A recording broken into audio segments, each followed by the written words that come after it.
দরদ সিনেমার শুটিং শুরুর সময় নির্মাতা অনন্য মামুন জানিয়েছিলেন, বাংলাদেশের সঙ্গে একই দিনে হিন্দি, তেলুগু সহ 5টি ভাষায় ভারতে মুক্তি পাবে দরদ। তবে মুক্তির সময় কথা ও কাজের মিল দেখা যায়নি। 2024 সালের 15 নভেম্বর বাংলাদেশে মুক্তি পেলেও ভারতে উপেক্ষিত ছিল শাকিব খান অভিনীত সিনেমাটি।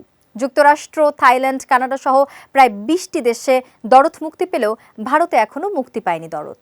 এবার জানা গেল, ভারতে মুক্তির আগেই ওটিটিতে দেখা যাবে সিনেমাটি। ওটিটি প্ল্যাটফর্ম আইস্ক্রিন তাদের ফেসবুক পেজে সিনেমার পোস্টার শেয়ার করে দরদ মুক্তির বিষয়টি নিশ্চিত করেছে।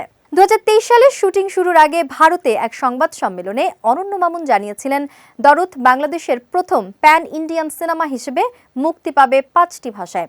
প্যান ইন্ডিয়ান সিনেমা হিসেবে দাবি করা দরদ এখনো ভারতে আলোর মুখ দেখতে পারেনি। মুক্তির আগে দরদের প্রমোশন নিয়েও সমালোচনার মুখে পড়তে হয়েছে অনন্য মামুনকে। নির্মাতা জানিয়েছিলেন, দরদের টিজার প্রকাশ করা হবে দুবাইয়ের বুর্জ খলিফায়। শাকিব ভক্তদের নিয়ে বিশাল আয়োজন করে প্রকাশ করা হবে ট্রেলার। তবে তার কিছুই বাস্তবে প্রতিফলিত হতে দেখা যায়নি। বাজে প্রমোশন প্রভাব পড়ে সিনেমার ব্যবসায়।